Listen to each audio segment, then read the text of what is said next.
UP में कल शपथ ग्रहण समारोह तैयारियां भी पूरी हो गई।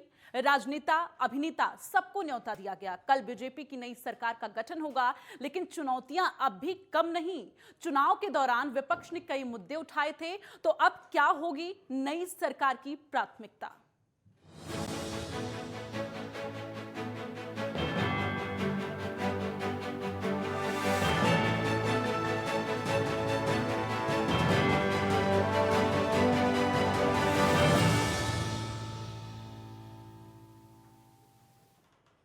नई सरकार की क्या होंगी प्राथमिकताएं, ये सवाल अब उठना लाजमी है। यूपी की सत्ता में एक बार फिर बीजेपी की वापसी हो चुकी है।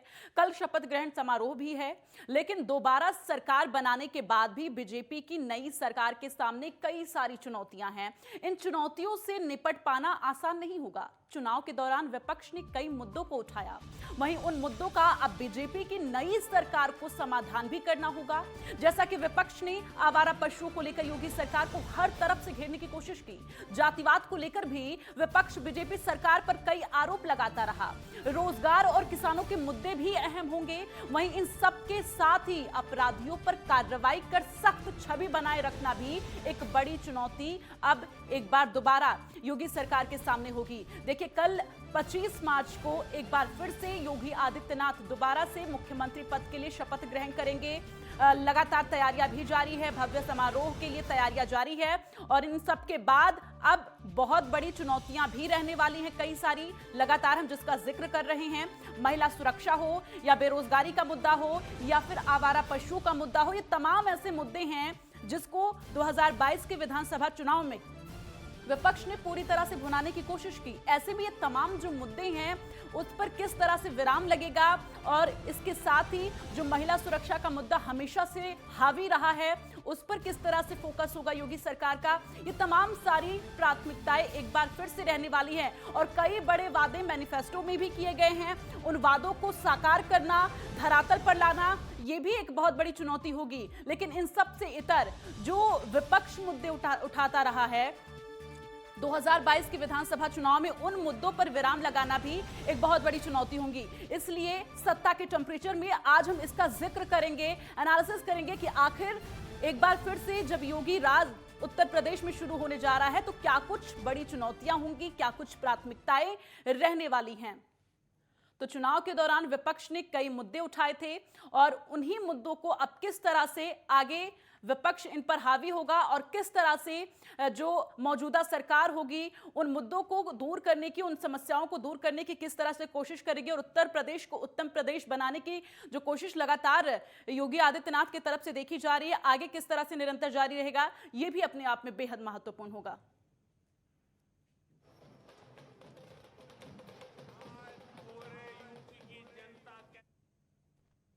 तो 25 मार्च को शपथ ग्रहण करेंगे सीएम योगी आदित्यनाथ दोबारा से। ज्यादा जानकारी के लिए सीधे रुख करेंगे लखनऊ का, वहां से प्रदीप आनंद श्रीवास्तव हमारे संवाददाता लगातार पल पल की तस्वीरें दिखा रहे कि किस तरह से इकाना स्टेडियम जो है सज रहा है और अपडेट दर्शकों तक पहुंचा रहे हैं।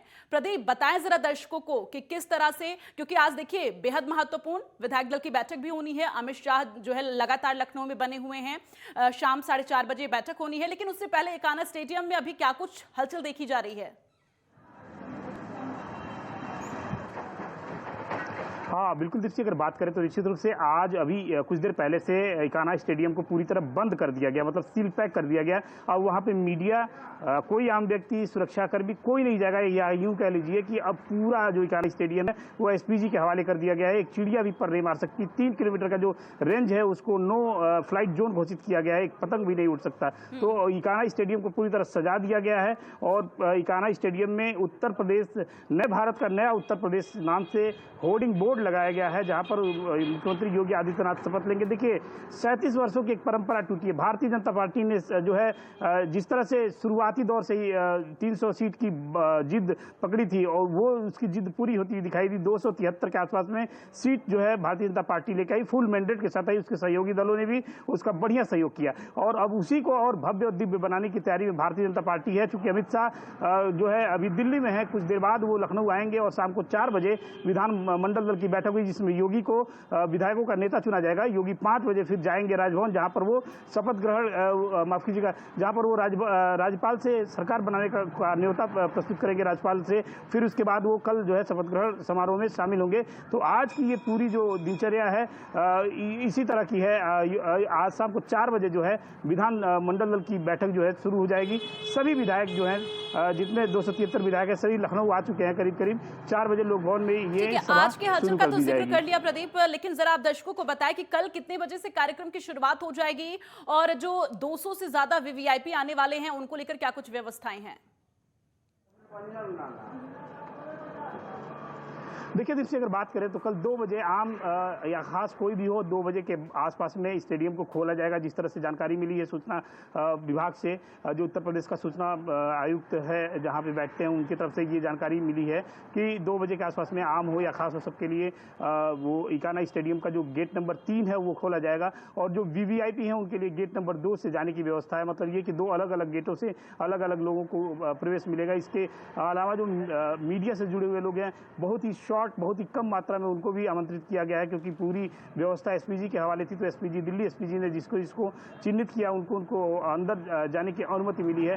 तो कल 2 बजे से जो है लोगों की आवाजाही शुरू हो जाएगी। लेकिन अगर हम बात करें तो सवेरे से ही जो जितने भी कार्यकर्ता हैं, चाहे जितने भी विधायक आए हुए हैं, वो सभी इकाना स्टेडियम के आसपास ही तमाम तरह की जगह को बनाया गया है, अधिकृत किया गया है, जहाँ पर वो बैठेंगे और उनका मुंह मीठा कराया जाएगा। फिर वो स्टेडियम में जाएंगे। 151 ऐसे साधु संत होंगे जो शंख ध्वनि करेंगे। 11 ऐसे लोग होंगे जो पिनाक बजाएंगे। तो इस तरह से पूरी तरह से संस्कृति, जो भारतीय संस्कृति है, उसके अनुरूप कल का शपथ ग्रहण होगा और बहुत ही भव्य होगा।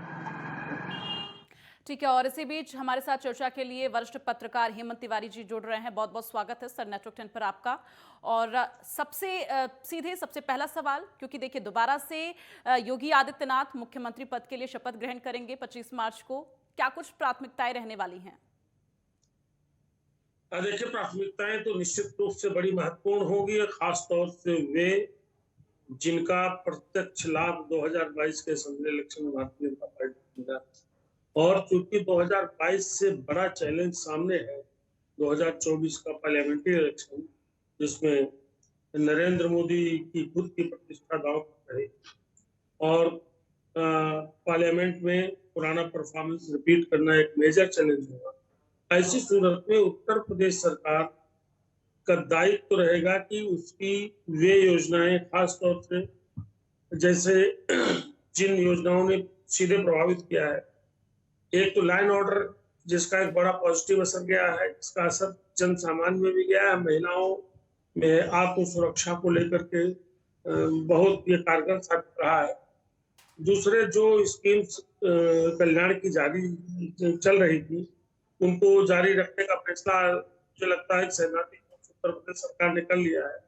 जैसे गरीबों को जो राशन मिल रहा है, इसको 2024 तक लगातार कैसे दिया जाए, इस मैकेनिज्म पर काफी डिस्कशन हुआ है अभी नई सरकार गठन के पहले ही। तो उम्मीद है ये स्कीम जारी रहेगी। केंद्र की कल्याणकारी योजनाओं पर थोड़ा मेजर फोकस होगा, क्योंकि ये ऐसा विषय रहा जिसने भारतीय जनता पार्टी को 2017 से लेकर के अब तक बहुत बड़ा फायदा पहुंचाया है और उसका बहुत व्यापक प्रभाव परिणामों पर अभी जो हाल में विधानसभा चुनाव हुए हैं उस पर रहा है। दूसरे एक बड़ा मौका मिल रहा है योगी आदित्यनाथ को। 5 साल तो उन्होंने कई प्रयोग किए, ऐसे प्रयोग जो शायद सफल नहीं हुए, जैसे एक $1 ट्रिलियन इकोनॉमी में ले जाने का एक तो मंसूबा होता था, उस पर कोशिश तो की गई, लेकिन वो कोशिश परवान नहीं चढ़ी तमाम कारणों से। हो सकता है कोरोना भी एक बड़ा कारण रहा हो।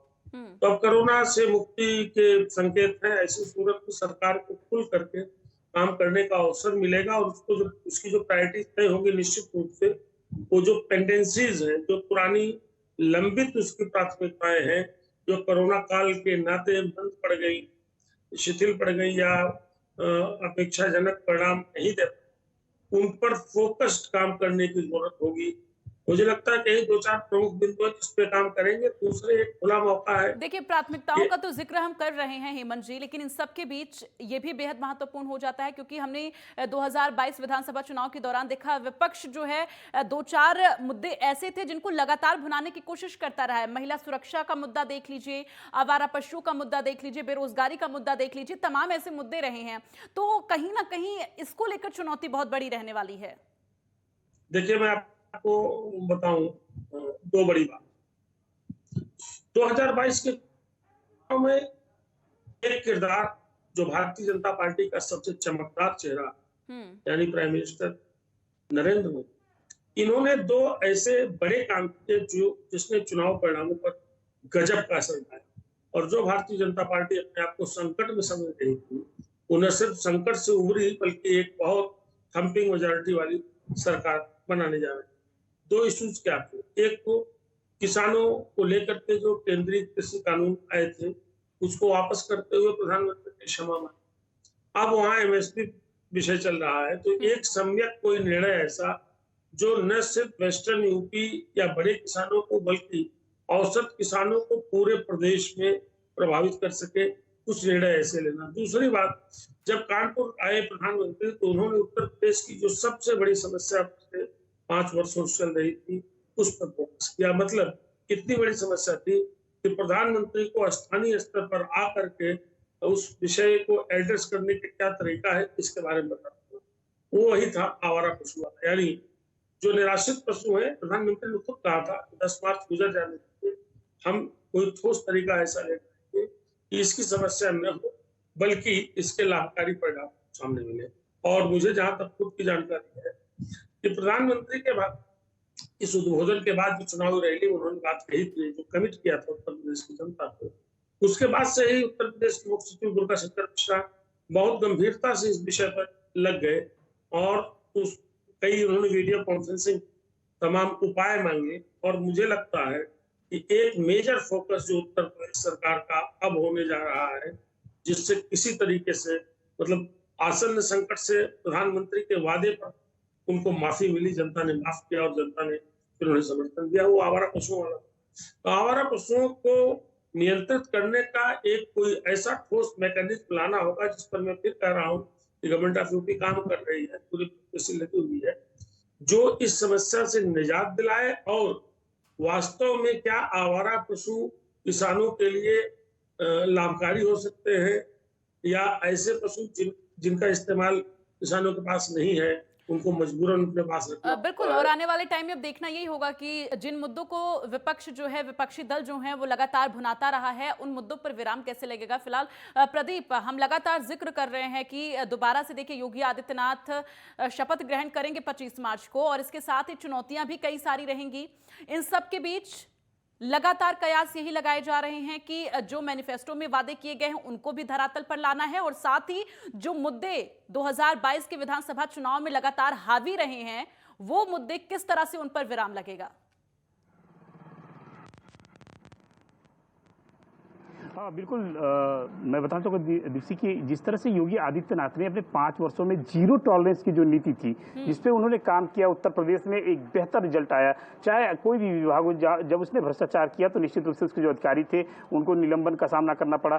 ज़्यादातर IPS जो है वो निलंबित हुए, कई ऐसे जगह रहे। तो जीरो टॉलरेंस का एक जो मुद्दा था वो हावी नहीं होने दिया, मतलब उस पर पूरी तरह अच्छे तरीके से काम हुआ। जो मुद्दे चुनाव में रहे उन मुद्दों पर अब जो है निश्चित रूप से योगी आदित्यनाथ और उनका जो मंत्रिमंडल है वो पूरी तरह से काम करेगा और निश्चित रूप से उस पर और भी उसमें और जो है उसको और हम कह सकते हैं कि और फैलाने की जरूरत है। और अगर फैल के आएगा तो निश्चित रूप से एक बेहतर जो विजन है उत्तर प्रदेश के सामने योगी सरकार का होगा। जी बिल्कुल, और लगातार आप दर्शकों तक अपडेट पहुंचा रहे हैं क्योंकि देखिए कल बहुत भव्य शपथ ग्रहण समारोह जो है वो आयोजित होने वाला है, उसके लिए तैयारियां काफी टाइम से की जा रही हैं। इसके साथ ही जिक्र इस बात का भी बनता है क्योंकि देखिए उत्तराखंड में जिस तरह से हमने देखा कि जब कैबिनेट का जो विस्तार हुआ है उसमें सिर्फ 2 नए चेहरे शामिल हुए, बाकी पुराने चेहरे देखने को मिल रहे हैं। उत्तर प्रदेश में किस तरह के समीकरण बन रहे हैं?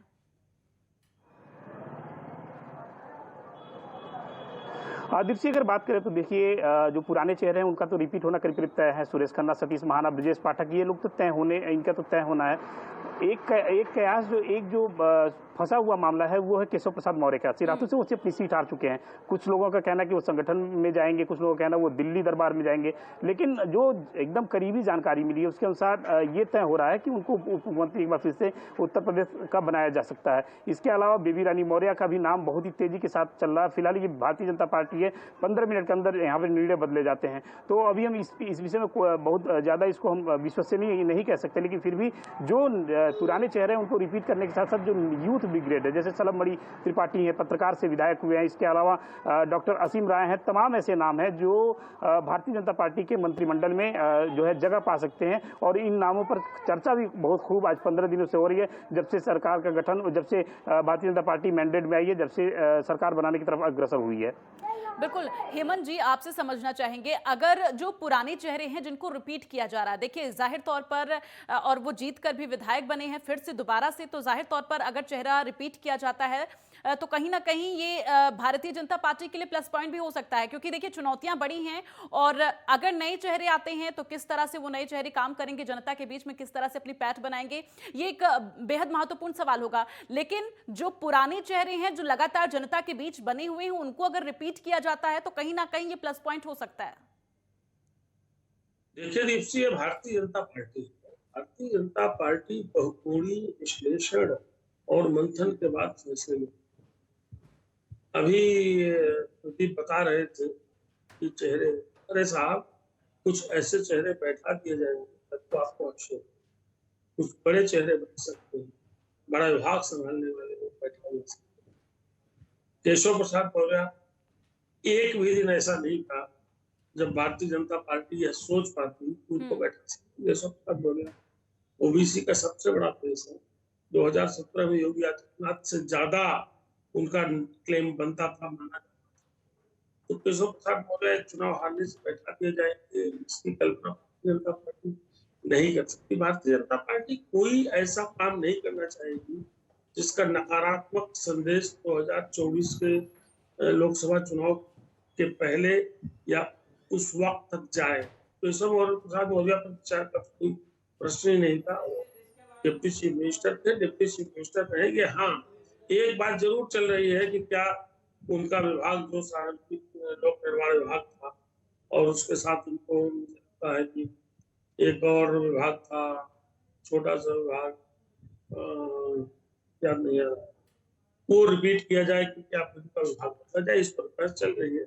लेकिन केशव प्रसाद मौर्य की उपयोगिता को देखते हुए मुझे इसमें भी संशय है कि उनका विभाग बदला जाएगा। ठीक है हेमंत जी, देखिए नए चेहरों का जिक्र कर रहे हैं तो जाहिर तौर पर एके शर्मा का भी नाम लाजमी है, क्योंकि पीएम मोदी के बेहद करीबी भी हैं और इसके साथ ही अब उत्तर प्रदेश में जो उनका नाम है वो काफी चर्चा का विषय इन दिनों बना हुआ है। और साथ ही योगी कैबिनेट में क्या कोई अहम जिम्मेदारी उनको मिल सकती है? निश्चित रूप से उनको जिम्मेदारी मिलने जा रही है, उनको मंत्री बनाया जा सकता है। डिप्टी सीएम बनाने वाली बात तो मुझे लगता है क्योंकि यहाँ वो अपने जातीय एंगल से थोड़ा सा पीछे हो जाते हैं, भूमिहार जात से आते हैं। शर्मा कहने हो सकता है दूसरे डिप्टी सीएम दिनेश शर्मा के पद में बदलाव हो, वहाँ कोई और शर्मा या पाठक की चर्चाएं चल रही है, लेकिन भारतीय जनता पार्टी, हाँ एक बात बड़ी महत्वपूर्ण है जो जरूर करना चाहिए, योगी आदित्यनाथ के इस जो उनका जो मंत्रिमंडल उसमें महिलाओं को बड़ी भूमिका में देखा जाए। बेबी रानी मौर्य, अंजुला माहौल से लेकर के गुलाब देवी, प्रतिभा शुक्ला और अदिति सिंह जैसे तमाम नए चेहरे हैं जो पहली बार असेंबली में पहुंच रहे हैं। अलग गुलाब देवी पहले, इसके अलावा पहली बार भारतीय जनता पार्टी इनको महत्वपूर्ण जिम्मेदारियां देती है। बल्कि आपको एक नई चर्चा में जन्म दिया है कि हो सकता है बेबी रानी मौर्य को डिप्टी सीएम न बनाया जाए, स्पीकर बना दिया जाए। हालांकि विधानसभा में उनका पहला टर्म है और आमतौर पे होता नहीं है कि पहले टर्म वाले विधानसभा में, यानी कि हेमंत जी आपका जो एनालिसिस है वो यही कहता है कि जिस तरह से उत्तराखंड में एक महिला को स्पीकर बनाया गया, उसी तरह से उत्तर प्रदेश में भी इस तरह की तस्वीर देखने को मिल सकती है। कारण ये भी है कि ठीक है पहली बार विधानसभा में आई है, लेकिन इसके पहले आगरा की मेयर रही है और दूसरे उत्तराखंड के राज्यपाल रही है। तो राज्यपाल जैसे संवैधानिक पद पर रहते हुए आमतौर पर इतनी समझ हो जाती है, एक अभ्यास हो जाता है किस तरीके से हाउस की प्रोसीडिंग्स चलती बिल्कुल, है, और जिसको इससे मेरे पहले को वो अभ्यास आगरा में होता है। मेयर भी रही हैं, उसके बाद उत्तराखंड में राज्यपाल भी रहीं, कई अहम ज़िम्मेदारियाँ उन्होंने निभाई है, तो ज़ाहिर तौर पर अब देखिए उत्तर प्रदेश में क्या कुछ होगा। फिलहाल प्रदीप, आपको क्या लगता है, क्योंकि लगातार आप बने हुए हैं और ग्राउंड ज़ीरो पर, वहाँ से आपको क्या जानकारी मिल पा रही है बेबी रानी मौर्य को लेकर? हाँ, बिल्कुल मैं हेमंत सर के वक्तव्य से सहमत हूँ। हो सकता है कि बेबी रानी मौर्य को जो है एक बड़ी ज़िम्मेदारी मिले वो, लेकिन जो राजनीतिक गलियारे हैं, जो राजनीति सूत्र कहते हैं, राजनीति से जुड़े हुए सूत्र कहते हैं, उनका ये कहना है कि जो बेबी रानी मौर्य हैं, उनको डिप्टी सीएम बनाया जा सकता है उनकी जातिगत श्रेणी को देखते हुए, उनके जाति को लुभाने के लिए। क्योंकि देखिए, लोकसभा चुनाव जो है अब कुछ ही दिन मतलब 2024 में है, तो हो सकता है भारतीय जनता पार्टी एक कार्ड और खेलने की कोशिश करे जहां पर जातियों को साधा जाए। चूंकि पश्चिम और पूरब का एक सामंजस्य बिठाना है भारतीय जनता पार्टी को, तो हो सकता है कि बेबी रानी मौर्य को डिप्टी सीएम बनाया जा सके।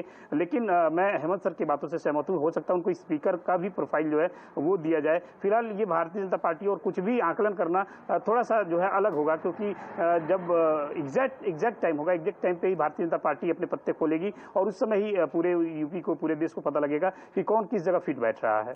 बिल्कुल, क्योंकि कयास तो कई लगाए जाते हैं और उससे इतर कहीं ना कहीं जो फैसला होता है वो देखने को मिलता है। फिलहाल हेमंत जी, जिस तरह से लगातार ये जिक्र किया जा रहा है कि 4 उप मुख्यमंत्री हो सकते हैं उत्तर प्रदेश में, अगर 4 उप मुख्यमंत्री बनाए जाते हैं, किस तरह के समीकरण यहाँ पर बैठाने की कोशिश की जा रही है? मैं बहुत स्पष्ट रूप से मानता हूँ कि भारतीय जनता पार्टी उत्तर प्रदेश में कोई नया प्रयोग नहीं करेगी। नए प्रयोग की आजादी उसको हस्ताक्षर, जो परिस्थितियां हैं, मुझे लगता है 2 डिप्टी सीएम रहेंगे। इस बात के भी आसार है कि दोनों डिप्टी सीएम जो थे वही बने, बाकी लोगों को अलग अलग तरीके से एडजस्ट किया जाए, जैसे AK शर्मा कैबिनेट मिनिस्टर हो गए। हाँ, जब दूसरे डिप्टी सीएम पर डॉक्टर दिनेश शर्मा को संगठन में भेजने की बात होती है, चर्चा होती है, तब जरूर बात आती है कि ब्रजेश पाठक से लेकर श्रीकांत शर्मा तक, जो ब्राह्मण से चूंकि ब्राह्मण का आप रिप्लेस करेंगे तो ब्राह्मण से करेंगे, रवायत हो चुकी है और जरूरत हो चुकी है उत्तर प्रदेश की। तो इस तरह की चर्चा चलती है, लेकिन मेरा मानना है कि शायद ऐसा नहीं होने। बेबी रानी मौर्य को डिप्टी सीएम बनाए जाने की चर्चा थी और आज से नहीं, बहुत दिन से भाजपा में चल रहा था कि किसी दलित चेहरे को, और बेबी रानी मौर्य के साथ 2 अच्छाइयां हैं, तो दलित भी है, महिला भी है, राज्यपाल रही है, अच्छी प्रोफाइल उनकी है, तो ऐसी सूरत में उनसे बेहतर कोई विकल्प नहीं मिलता। लेकिन और विधानसभा अध्यक्ष पद के लिए सुरेश खन्ना से लेकर के सूर्य प्रताप शाही जैसे बड़े दिग्गज पुराने राजनेता विधायक हैं भाजपा के पास, जो 8-8 बार 7-7 बार चुनाव जीत चुके हैं, रमापति शास्त्री जैसे लोग हैं। फिर भी मुझे लगता है कि एक महिला को अगर स्पीकर यहाँ बना दिया तो एक नया प्रयोग होगा और एक इसका संदेश भी जाएगा। भारतीय जनता पार्टी एक दलित महिला के बहाने जो मैसेज देना चाहती है 2024 के पहले, यानी 2022 से शुरू करती, उसमें एक बड़ा लक्ष्य, बड़ा किरदार, बड़ा चेहरा बेबी रानी मौर्य है, इसमें कोई शक नहीं। अब देखिए, अगर डिप्टी सीएम के पद से छेड़छाड़ नहीं होती है, जिसके आसार मुझे फिलहाल लगते हैं, ठीक है अभी हेमंत जी, तक आपके जो पास लौटेंगे और देखिए वक्त की कमी भी है और जल्दी से प्रदीप, एक बार आप दर्शकों को जरा अपडेट दीजिए कि जो विधायक दल की बैठक होनी है वो 4:30 बजे तो शुरू होनी है, उसको लेकर क्या कुछ तैयारियां हैं, और इसके साथ ही कल के बारे में आप जरा एक बार दर्शकों को अपडेट दीजिए कि इकाना स्टेडियम तो पूरी तरह से सज के तैयार हो गया है, योगी का इंतजार हो रहा है, इसको लेकर क्या कुछ अपडेट है?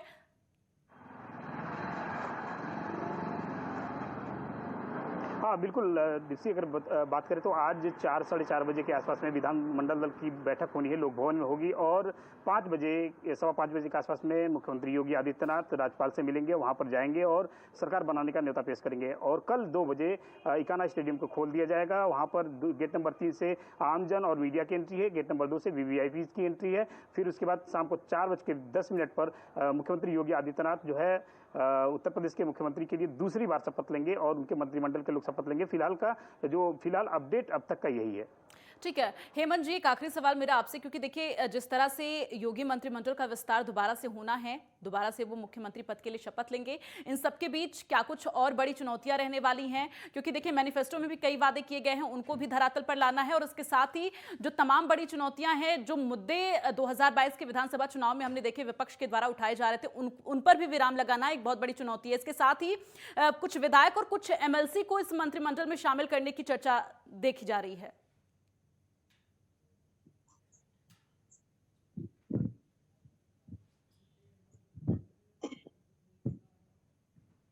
हेमंत जी, आवाज मिल पा रही है आपको?